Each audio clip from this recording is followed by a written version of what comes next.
fighters, trainers, and boxing fans?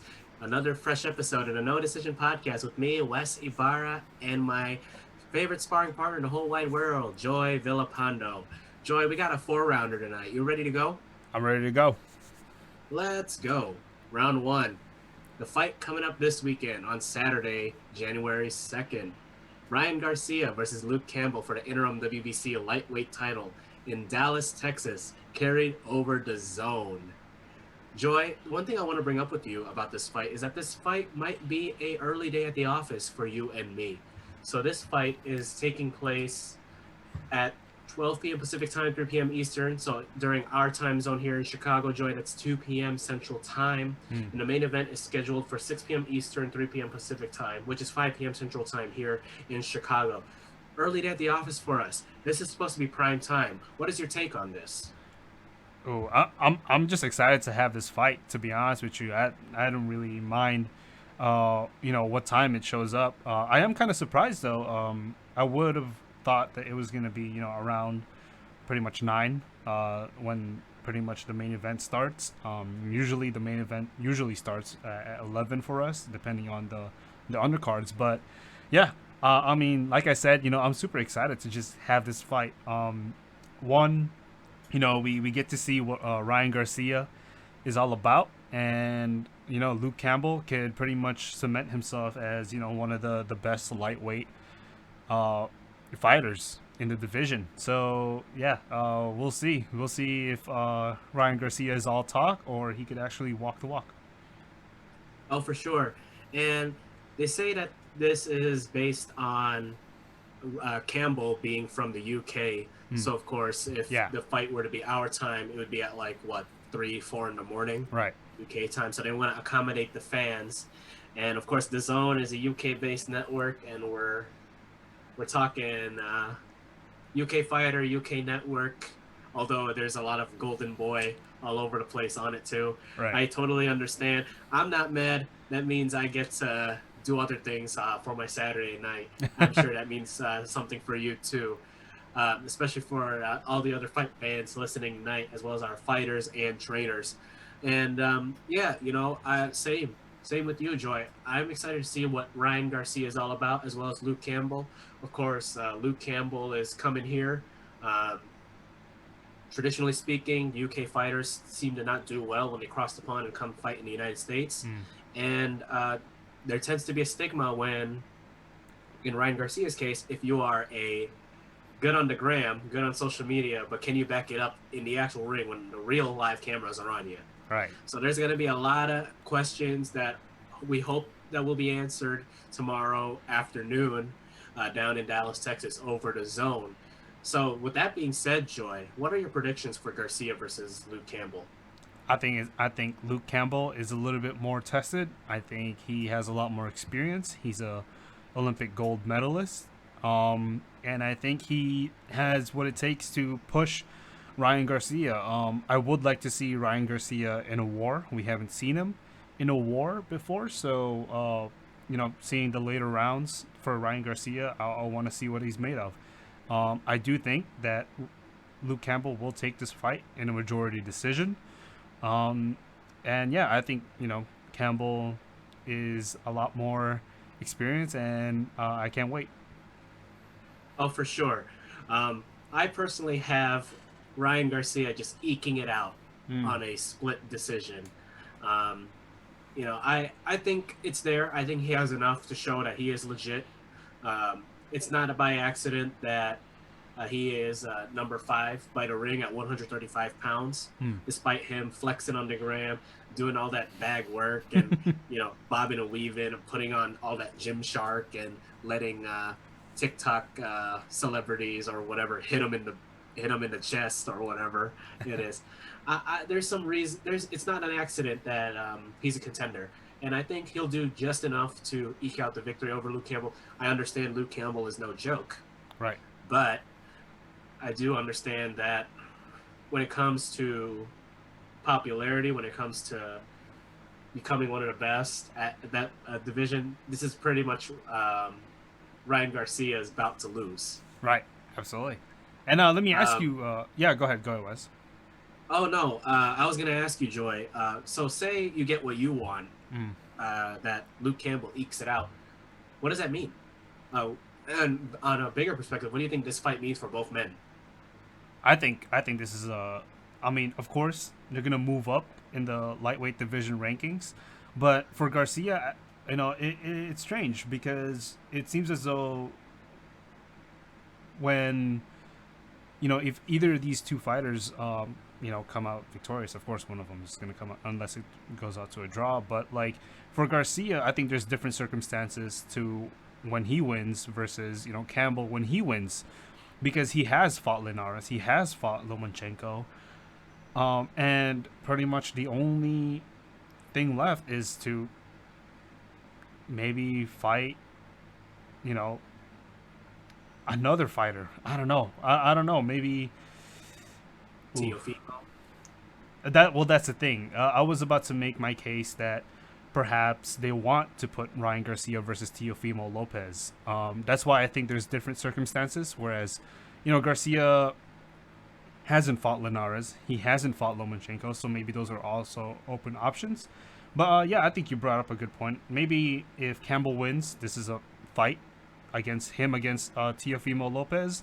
Maybe Garcia is a fight between Lomachenko, is a fight between him and Linares, or even Teofimo. But yeah, I think there's different circumstances when either of these two come out victorious on Saturday. For sure, and not to mention there's also guys like Gervonta Davis and Devin Haney Hmm. sticking around too. But yeah, no, it's a really interesting point. I know there's going to be a lot of options out there for both guys. Should one of them should there be a winner, right? And I don't know. It's loaded that 130 135 division, Hmm. and there's going to be a lot of fireworks, a lot of talent coming through, and like I always say, Joy, there might be a winner and loser in boxing, but there's always going to be someone that's going to be undefeated no matter what. And who is that? Us, the fans. Why? Because there are people like you and me that get to talk about this stuff week after week. Absolutely. I remember when this was just a rumor, Garcia versus Campbell, and I was praying that it was going to happen, and they announced it earlier this year. I was excited. Of course, it got pushed back. It was supposed to be in December, but regardless, we still have the fight going on, and I can't wait. Absolutely. And Joy, you did want to bring up a point, and yeah, I want to hear it. What did you want to ask me? Yeah. Any knockdowns? Do you think? Any predictions for knockdowns? Knockdown, not knockout, maybe. I could see a trade 1-1, Ooh. Okay. but I can't say what rounds they are, but Okay. I could see him trading knockdown somewhere. Wow. Okay. Ryan Garcia, first time going down in his professional career. For me, I actually think Garcia will knock down Campbell somewhere in the fight. But that's the thing. Like I said, Campbell, with his experience, I think he's gonna learn the patterns that Garcia is gonna go. And as the fight goes on, I think Campbell is just gonna get a little more stronger. Sure. Okay, there you have it, folks, with Garcia and Campbell. Once again, takes place, as you're hearing us, tomorrow afternoon, January 2nd, down in Dallas, Texas, over the Zone. So get those DAZN subscriptions right now if you haven't done so already, because you're going to be in for a good fight. And once again, it is an early start. I don't want y'all missing it, and then you're all going to have to settle for a replay. So the the whole card will start at 3 p.m. Eastern, 12 p.m. Pacific time. Mm. So if you are Central time, that is 2 p.m., 1 p.m. if you're Mountain. And then the Ryan Garcia Luke Campbell fight itself is supposed to be around 6 p.m. Eastern, 3 p.m. Pacific time. So uh, 5 p.m. Central, 4 p.m. Mountain time for those in the United States. And then, of course, for those all around the world, depending on your time zone, that's when the fights will begin. It could be early, it could be late. Mm. But hey, we're all in for some form of entertainment over the zone. Gotta be thankful, especially this being the first fight in 2021. Absolutely. All right, that ends round one, Joy. Good round. Let's go into round two, shall we? Mm. We got a ding dong alert. Ding dong, ding dong, ding dong.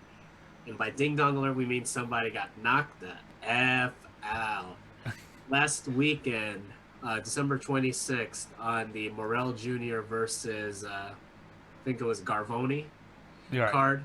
Fox PBC. The co-main feature was James Kirkland, the middleweight monster at one point, against Juan Macias Montiel, nephew of Fernando Montiel. This was supposed to be one of those fights where James Kirkland comes back into relevancy, and we have that feel-good story, All right. fighting a young guy who is very durable, willing to give a fight in Juan Macias Montiel. But the narrative was turned on its head not too long into the fight. All right. Kirkland was down, I believe, twice in Mm. the first round. And after the second knockdown, he did not seem to know where he was in that Los Angeles bubble location ring. And Montiel scores a first round knockout over the once feared James Kirkland. So James Kirkland gets ding donged in round one. Yikes. Sad way to lose a fight, especially given the resume that he's had. Right. So, Joy, what is your take on that? I was a bit shocked. I actually, like I said, I always favor experience over power or speed. It seems as though Juan Marcios Montiel was, like you said, he was young. This is the first fight I've ever seen of Juan Montiel. So going into this fight, I didn't actually know what was gonna happen. I did think that James Kirkland was gonna win by decision, or pretty much probably a stoppage. As we know, James Kirkland is a very aggressive southpaw. I mean, the very last fight I've seen of James Kirkland was against Canelo Alvarez, where he did get knocked out as well. But like I said, James Kirkland is a super aggressive fighter, and if you are willing to trade with him, if you are a really good counterpuncher and you could wait for the punches to come to you, you could time him. You could time him coming in, but what's weird is that Juan Marcias Montiel actually backed them up into a corner, which of course pressure fighters we've known throughout history. Pressure fighters don't do well when their back is against the ropes, and so yeah. I'm super impressed by Juan Marcias Montiel. I'm super excited. He seems a lot stronger, a lot more powerful than what I thought. What his records suggest. He seems a lot more faster as well. And so yeah, I'm super excited to see what Juan Marcias Montiel. For sure, for sure. It's looking up for Montiel, but uh, for our man of the round, Mandingo Warrior, what do you think is next for him? Oh man, it is tough. For me, take a break. In the previous, in the couple fights, in the previous couple fights, you've been knocked out. Let's take a break. Let's think about this, right? I believe he's 34, Wes. Let's take a break. Let's see what happens. Let's see what's up next. Let's see who's gonna come up.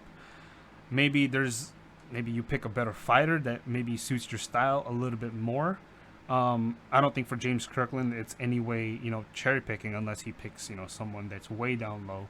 But for James Kirkland, I think reassess where you are in your career, and you know James Kirkland has always fought the same. Ever since I've been watching him since his first stint with Ann Wolf, he's very very aggressive, and nothing seems to change. He doesn't seem to learn from his mistakes, and he got caught by Canelo, and so he got caught now with Juan Marcias Montiel. But yeah, I'm not really sure for James Kirkland. I think you wait it out. Let's see what happens. Maybe next December. Let's schedule a fight next December. The landscape of that division may change, but yeah, I think you kind of just wait it out for James Kirkland. Well, he had four separate layoffs, and in Right. 2019, I think he had two knockouts, but it was against like guys that were trying to build up their resume too. Exactly. So much like Montiel. So wouldn't you then think maybe that's it?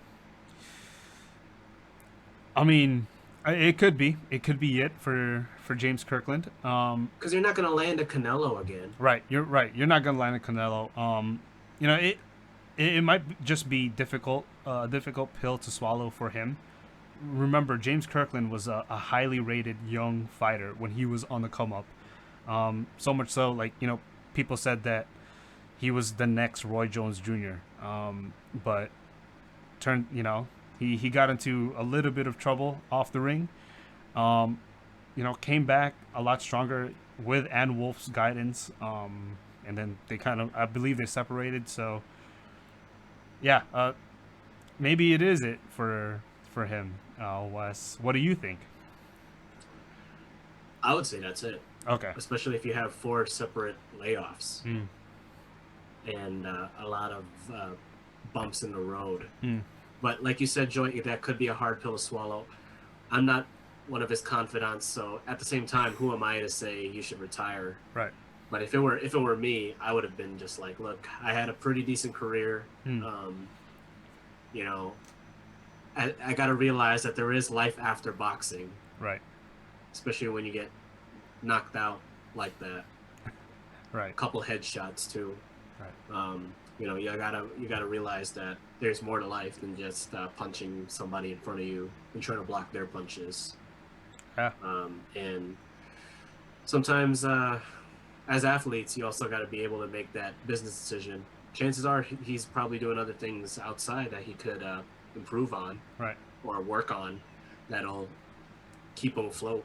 But Mm, of course, I don't know that. But it doesn't take away the fact that he's a good fighter. he's a great fighter. Yep. So if he does decide to keep fighting, I hope he bounces back. And if not, hey, um, lots of respect from me. Right. Okay, round three, we're going to the rumor mill. So no ding dong alert in round three.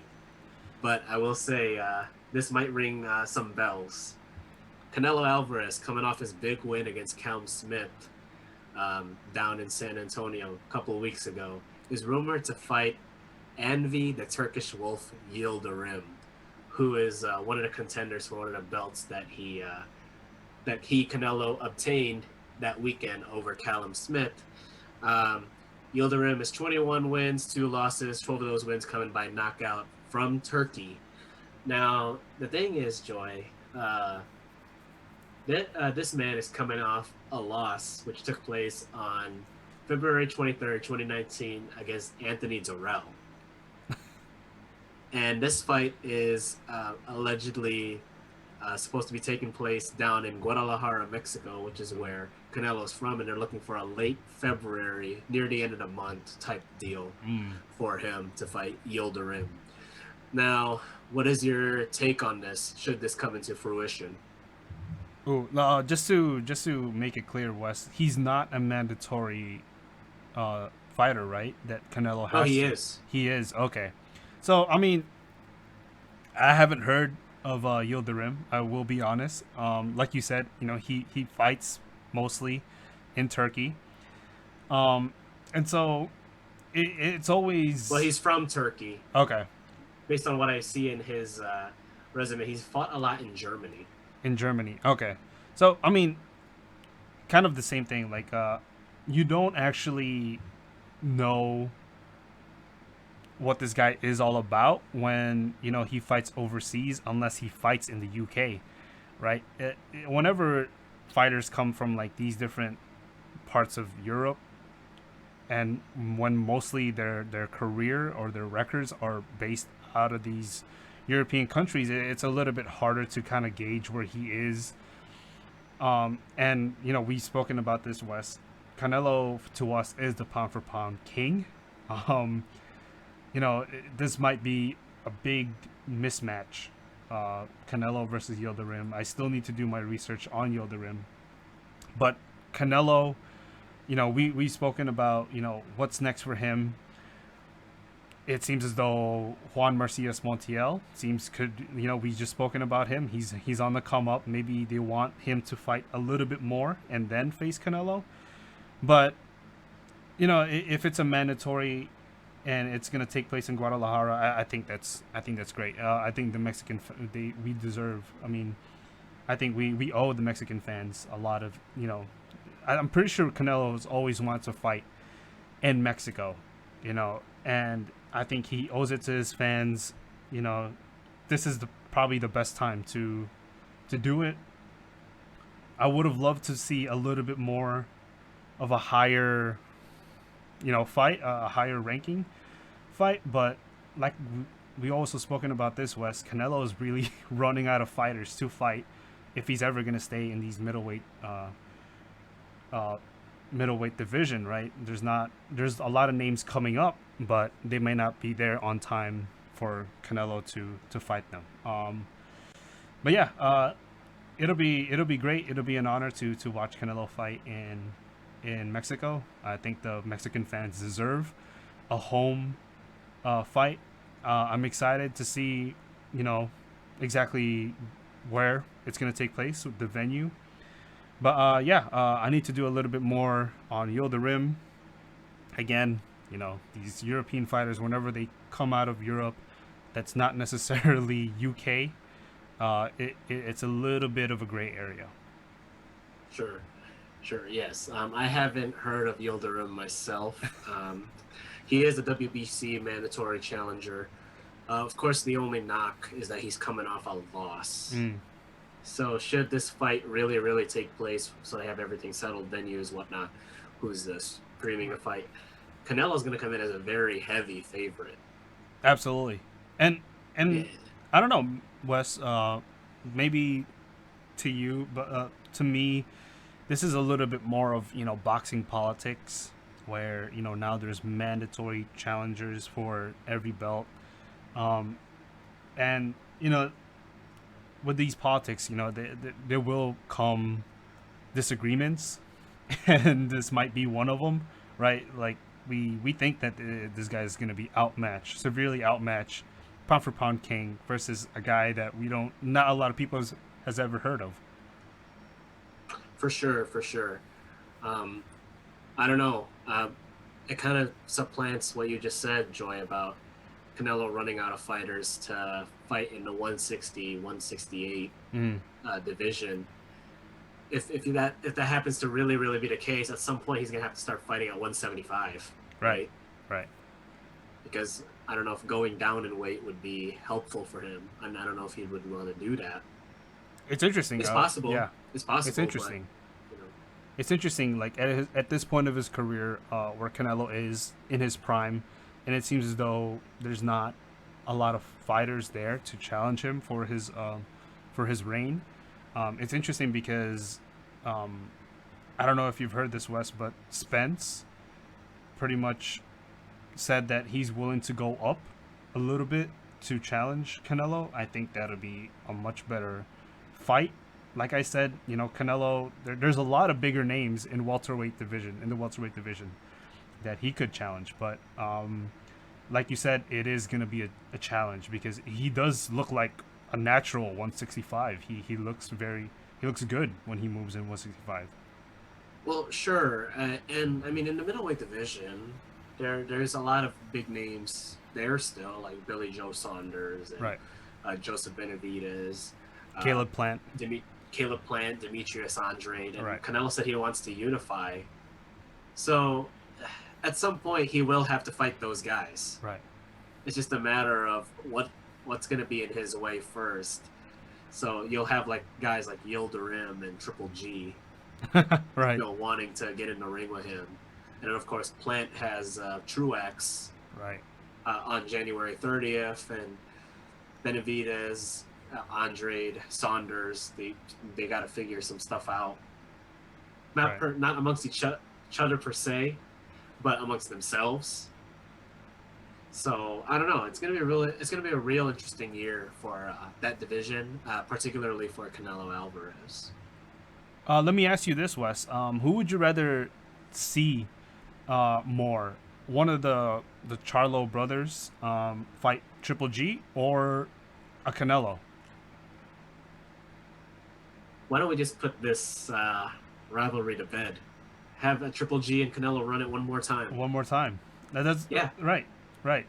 That's what that I believe that was one of my wish list fights, right? So I've been wanting that fight since Triple G blew the wheels off of Cerameda. So absolutely, maybe they're setting it up. Maybe Canelo goes against Yildirim, and then Triple G then is set. But I would love to see that fight. absolutely, absolutely. So that is round three, folks. Canelo is rumored to be fighting Avni Yildirim out of Turkey for his WBC belt, since Yildirim is designated as a mandatory challenger for the WBC belt at 168. And that fight should be taking place in late February, somewhere around there in Guadalajara, Mexico, which is where Canelo is from. Okay, final round. Here we go. Championship round. The only one that we got since 4 round session tonight are too early to call predictions for 2021. So, Joy, in our last episode, we talked about how Teofimo Lopez and Tyson Fury brought home the Fighter of the Year awards, according to The Ring. So, Joy, in this round, I want to talk about who we think will be the Fighter of the Year in 2021, who we think the Fight of the Year is going to be in 2021, and who the Trainer of the Year will be. Ooh, man, that is really tough to call. Um, I'm probably gonna say Fighter of the Year. Ooh, okay. So I mean, Fighter of the Year it's definitely gonna be based on a championship fight that it changes the landscape of a division. It's a fight that probably has a lot more meaning, has more significance. I probably think it's gonna be. Now it's because I think he's gonna win this fight, but I think it's gonna be Tyson Fury, Fighter of the Year next year. He's pretty much gonna be the undisputed heavyweight world champion, to me. And he was the Fighter of the Year this year, the co-fighter of the year this year, for 2020. But I do think in 2021, we don't exactly know yet if he is gonna fight AJ. But if he does, and if it's early in the year, of course it's gonna have a lot of major implications on the heavyweight championship. Even who he's gonna fight after that. So yeah, I'm saying Fighter of the Year probably Tyson Fury. I'm a huge Gypsy King fan, so yeah, I'm picking Tyson Fury. And how about the rest? Okay. So Come Fighter of on, the man, pay attention. I think your ass is on the canvas right now. I think Fight of the Year, uh, it's gonna be tough. If it does happen, I hope it's gonna be, you know, Fight of the Year. If it's gonna be a rivalry, if it's gonna be close, it's gonna be. If it's gonna be as close as we think it's gonna be, um, I would love for it to be Bud Terrence Crawford versus Spence. But I do also hope that Lomachenko has another shot on Teofimo Lopez. I think that was a little bit closer to be Fight of the Year if they decide to let their hands go, if Lomachenko decides to let his hands go. But yeah, I mean, Fight of the Year usually is given to these fights that are not for titles. They're not for um, you know, pretty much the landscape of their division, but it's usually these fights where they're gaining they're gaining control over the division. They're gaining ranking in their division. So usually fighters that are perfect for each other. But it's a really hard to call. I do hope that if it is true that it is closer, Spence and Bud, then it's probably the Fight of the Year. Hopefully, if it does happen, again, if it does happen. But Trainer of the Year is gonna be quite difficult. Ooh, Trainer of the Year, Trainer of the Year. That one's gonna be a little bit more difficult. Robert Garcia, we know, is very busy. He's got a lot of fighters in his stable. It's probably gonna be oof. Man, Well, this year's winner was, or last year's winner was Eddie Reynoso, Eddie Reynoso. Okay. who is Okay. Ryan Garcia's, Andy Ruiz Jr.'s, and Canelo's trainer. It's probably still going to be Eddie Reynoso then. You think It's so? I do think so. You know, again, if Ryan Garcia wins, if Canelo wins, of course, he's got so many fighters in his stable. But other than that, you know, yeah, I mean, I don't see anyone else that's quite active as Eddie Reynoso or even a Robert Garcia. So yeah, we'll have to see. Okay.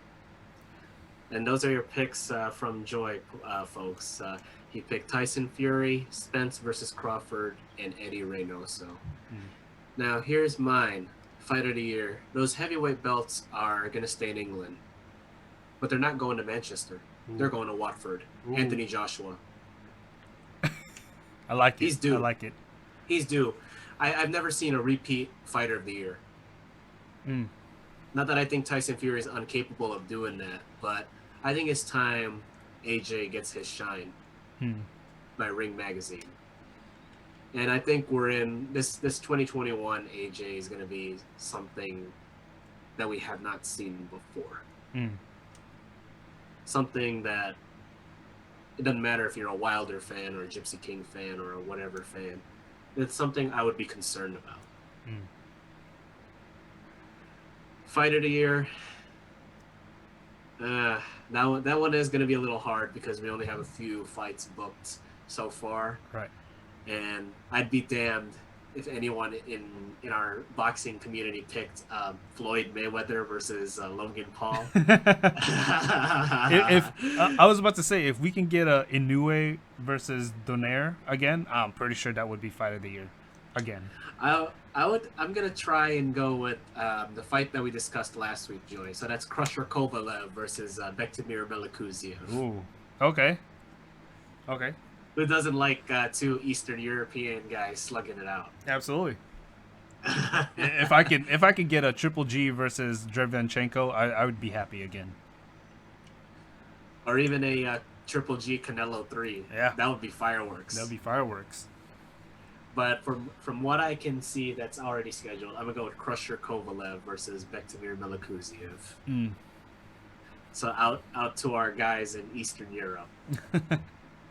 Trainer of the year, I'm going to give it to AJ's trainer, Angel Fernandez. Okay. Because if AJ scores that win against Tyson Fury, I think that a huge meteor is going to crash into the boxing world. It'll be literally the Big Bang. Right. And the landscape of the heavyweight division will be changed drastically, regardless of who wins. Right. Of course, I'm going to stick with Anthony Joshua. Right. I have a good feeling about this. I feel like one of those guys that's like, gets picked on for picking the guy that nobody wants, but when that guy actually wins, I can turn around and be like, suck it. And mark my words, I think AJ will pull it out.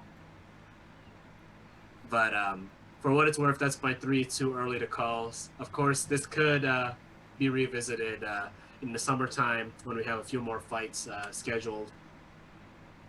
Maybe Angel Fernandez will catch up. Maybe Freddie Roach, Robert Garcia will have a couple of their stable fighters doing well this year. My boy, we'll Boo see. Boy. Or Marvin Samodio. That guy. Marvin Samodio is actually a really good trainer. I was about to say. Yes. And maybe Bud and Crawford or Bud and Errol, the Truth, are really what we want to watch this year. Who knows? Maybe Canelo and Yildirim might do something crazy. Who knows? Right? All right. This is the hurt business. You don't play boxing. Right. Or maybe Logan Paul will actually cut up Floyd, but Floyd will somehow find a way to win. Who knows? Who knows? Who knows? Or maybe Mike Tyson will come out and whip that ass on somebody. Who knows? if he's eligible, right. Of course. But yay, interesting time for boxing in 2021. But no better way to ring in the new year than to talk about what's going on with my favorite sparring partner, my favorite dance partner in the whole wide world, and that is the end of our sparring session tonight, Joy. We have reached the distance, hands raised up high. And Man, what an interesting talk tonight. Really, really excited for what the sport has to offer, and yeah, man, it's uh, it's really it's really remarkable. Yeah, absolutely. Any Absolutely. Thank you for any having closing me. thoughts? Absolutely, Joy. Any closing thoughts before we close up the gym? Ooh. Uh, no, I think I pretty much let everything out, especially with that Canelo rant. Ha. Okay. All Well, we just gotta wait and see, right? right, we gotta wait and see. But for what it's worth, everyone, thank you for listening to us tonight. We wish you a happy new year. Enjoy the fight tomorrow night with Ryan Garcia and Luke Campbell. For West Ibarra and Joy Villapando, we wish you a good night.